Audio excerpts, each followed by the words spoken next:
prevaricato en la tramitación irregular de un proceso con base en un documento que no está previsto en la norma, que era un recibo de dinero. Exacto, y bueno, en este caso la acusación que fue presentada en aquel entonces por la fiscal Natalia Cacabelos, actual jueza de sentencia, sostiene que Goiburu habría incurrido en prevaricato al dar trámite a una acción civil pese a que no estaban dadas estas condiciones, como vos bien mencionás, con un simple recibo. Y en el marco de esta causa también están acusados Julio César Martínez y Reinaldo Rubén Benítez Gómez como coautores de supuesta apropiación y también como cómplices de prevaricato atribuido al ex juez de paz. En este caso, la recusación había sido presentada por el coacusado Julio César Martínez Isasi después de una advertencia del artículo 400 por parte del colegiado de sentencia. Exactamente, que está integrado por las juezas Ana Rodríguez, Karina Cáceres y Yolanda Morel. Esta presentación fue lo que terminó causando la suspensión del juicio, que esto se va a tener que reiniciar. Ahora tenemos la novedad, como vos lo decías, por fin se ha movido porque el tribunal terminó rechazando esta recusación. El Tribunal de Apelación, el Tribunal de Alzada, después de esto destrabarse en la Corte, que es donde estaba, después de confirmar a las camaristas del Tribunal de Alzada especializado, se confirma al Tribunal también especializado, en este caso el Tribunal de Sentencia, Ana Rodríguez, Yolanda Morel y Karina Cáceres, quienes van a tener que volver a dar inicio a este juicio que inició en octubre del año pasado y se suspendió tiempo después debido a esta recusación que el día de hoy se destraba. Pero nosotros ya tenemos más contacto, más información con un contacto de Oscar. Exactamente, nosotros entonces ya le damos la bienvenida a Justicia al querellante del caso César Bóveda. Doctor, muy buenas tardes, un gusto estar en comunicación con usted y bueno, también teniendo en cuenta esta noticia. Buenas tardes, doctor Bóveda, ¿nos escucha? Creo que no nos estás escuchando en estos momentos. Estamos verificando algunas cuestiones. Bueno, pero nosotros continuamos porque ahora hay que tener en cuenta que también los coacusados, en este caso Isasi, el que promovió la recusación, tiene antecedentes justamente por hechos de estafa. Exacto, hechos de estafa. Él es conocido como rey de las estafas y criticaba que se le dé esa situación porque decía que varios de los procesos que tiene abiertos son investigaciones o que no llegan a juicio oral y público, pero también tenemos en cuenta que la persona con la que queremos hablar es el querellante de la causa César Bóveda, a quien también el mismo colegiado de sentencia había declarado abandonada su presentación de acusación, teniendo en cuenta que había llegado tarde a una de las audiencias de juicio oral y público. Ya este juicio estaba en la parte de producción de pruebas, inclusive había declarado la víctima y el fiscal Leonardo Guerrero, que llevó a la acusación en este juicio oral y público, destacaba que los documentos que forman parte de esta demanda, recibo de dinero y contrato, no contienen fuerza de ley, razón por la cual se estaría demostrando lo acusado en el marco de este juicio. Pero bueno, ya le tenemos al doctor César Bóveda en línea. Doctor, muy buenas tardes, ¿nos escucha? Sí, buenas tardes. Gracias. Y estoy aquí para lo que me quieran consultar al respecto del juicio. Gracias por atendernos, doctor. Y bueno, más que nada partimos de que, bueno, ya por fin el Tribunal de Apelaciones ha logrado destrabar esto y confirmar a los jueces de sentencia que podrán reanudar entonces el juicio o al menos comenzar de cero, ya que esto quedó suspendido y nos gustaría saber su posición al respecto.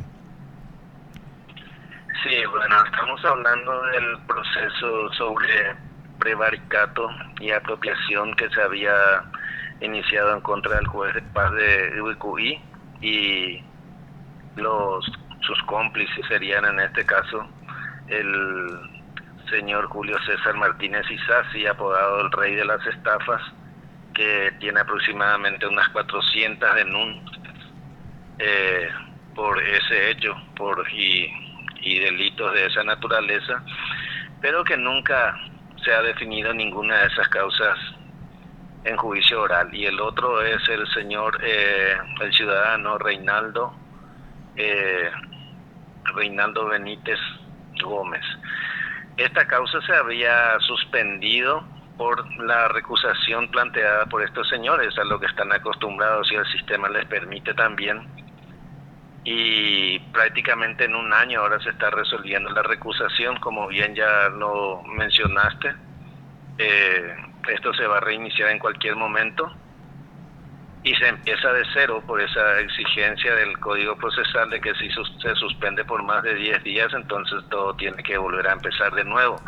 Es una carga tremenda al sistema de justicia y que es lo que se puede hacer, nada más que tratar de mejorar, y si los administradores de justicia imponen también las sanciones que están previstas para estos casos y que generalmente que casi nunca se aplican porque es la única forma de inhibir a estas personas que sistemáticamente dilatan los juicios, sobre todo aquí uno de los procesados, Julio César Martínez Isasi, que bien lo dice su apodo, rey de las estafas, como han publicado diversos medios.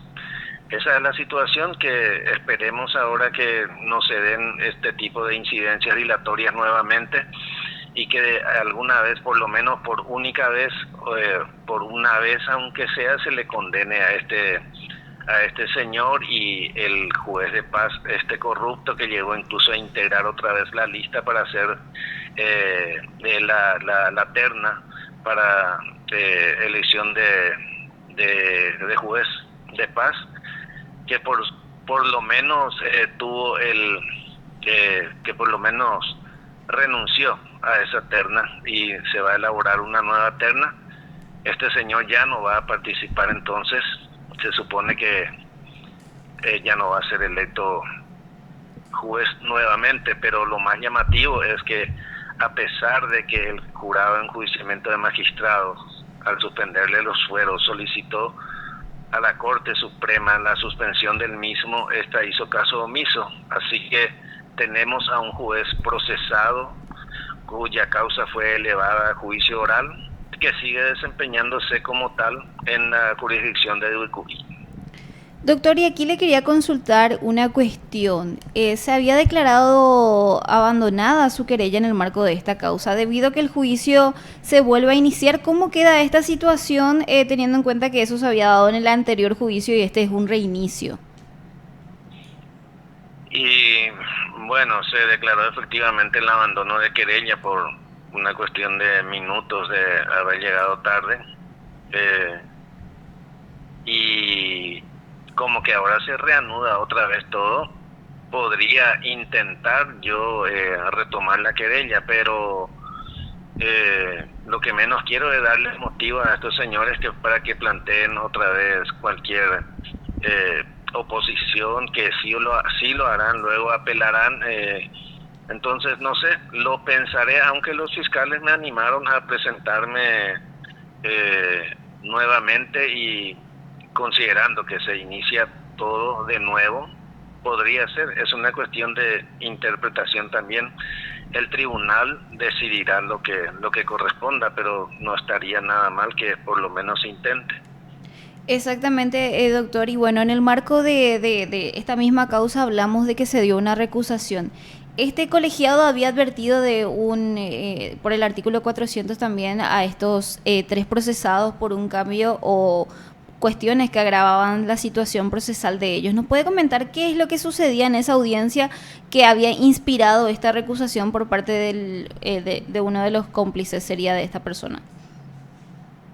Ah, cierto, que yo justamente desde un principio dije que eso iba a generar justamente lo que generó, porque a esta gente no hay que darle oportunidad a nada. Cualquier cosa se toman para plantear recusaciones y para dilatar el proceso. Y ni siquiera me acuerdo bien ahora qué fue el hecho que por el cual supuestamente se ampliaría. Ni siquiera me acuerdo, porque eso nunca. Lo que yo sé claramente que estos señores cometieron apropiación y prevaricato el juez, y ellos en grado de complicidad, y también estos señores apropiación. Y lo otro no recuerdo, a ver si me ayudas un poco porque ha pasado tanto tiempo. y que yo justamente en esa audiencia no estuve, no obstante sabía de la advertencia que le había formulado al tribunal. Exactamente, doctor. Y bueno, nosotros vamos a ampliar más lo que tiene que ver con el cambio de calificación, Oscar. Sí, claro, doctor. Ahora yendo un poco hacia el fondo de la cuestión, recordemos que este juicio se trata o versa sobre un juicio ejecutivo también en el cual su cliente, el afectado aquí, perdió un camión por el cual fue trabado un embargo preventivo. ¿Qué finalmente fue lo que ocurrió con ese rodado?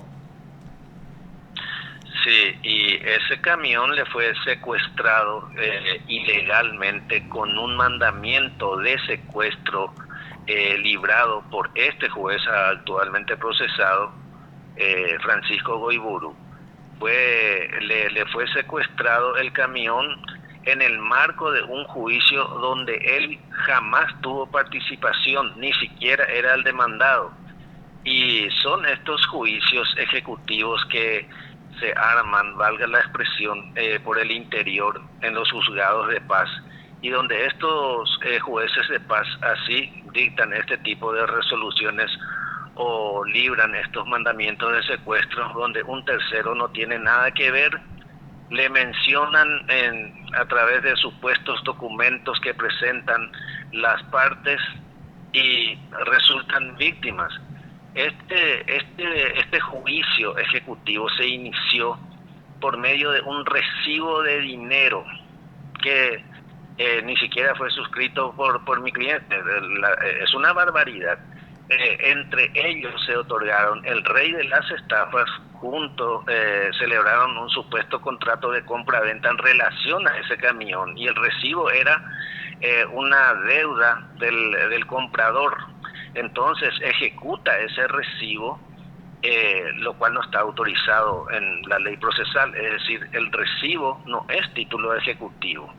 Sin embargo, con ese recibo llevó adelante la ejecución el juez de paz y luego emite esta orden de secuestro y lo toman a él en la vía pública, le sacan su camión y le entregan, al final terminan entregándole al que es demandado, lo cual desde ya expone la intención de estos y el actuar doloso.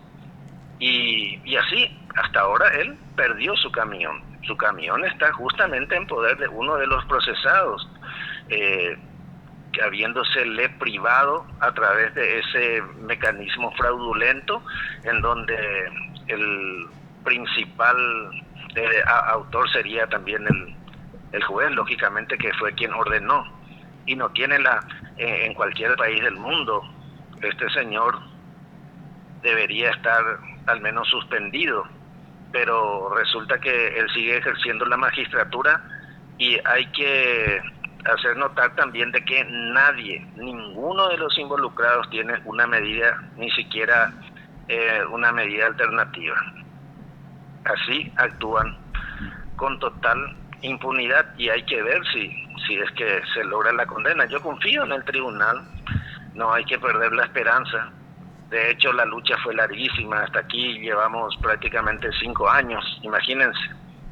Doctor, y justo eso le quería consultar. Rodolfo Vega, quien es su cliente, ¿cómo lleva esta situación? Porque también en varias entrevistas otorgadas a la prensa él mencionaba que ese camión era su medio de trabajo. ¿Cómo le cuesta a él venir aquí en Asunción para ver todo lo que tiene que ver con este proceso y ver si de alguna u otra forma podría recuperar ese camión, teniendo en cuenta que se habla de este juicio civil? Ellos pueden ser condenados, pero capaz él no pueda recuperar esto, a no ser que, bueno, se presente alguna que otra cuestión. Sí, estos señores, a la par justamente el que al final fue demandado en el proceso ejecutivo, el Reinaldo Benítez Gómez, denunció también por obligación de hacer escritura pública. ¿Hasta qué punto llega el descaro? Le demandó a Rodolfo Vega, a mi cliente.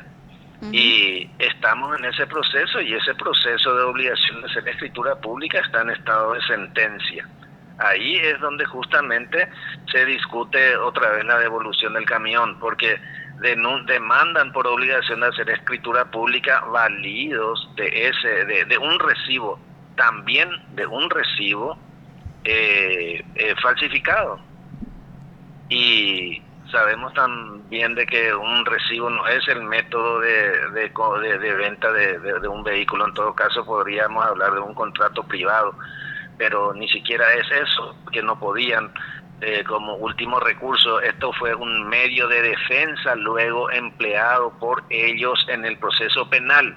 Y para respaldar aún más su posición, ellos, como si fuera cierta la cuestión, plantearon esta obligación de hacer escritura pública en el ámbito civil, y nosotros le contestamos por reivindicación. Y eso se tiene que resolver ahora, y ahí se va a dirimir también el destino del camión finalmente. Bueno, doctor, nosotros le agradecemos un montón su tiempo. Vamos a estar atentos a las novedades con respecto a esta causa, si esta resolución de la Cámara no es apelada, y por fin ya tendríamos fecha nuevamente de este proceso de juicio oral y público. Exactamente. Bueno, gracias a ustedes por el interés en la causa también. Bueno, que tenga linda tarde, doctor. Igual, adiós.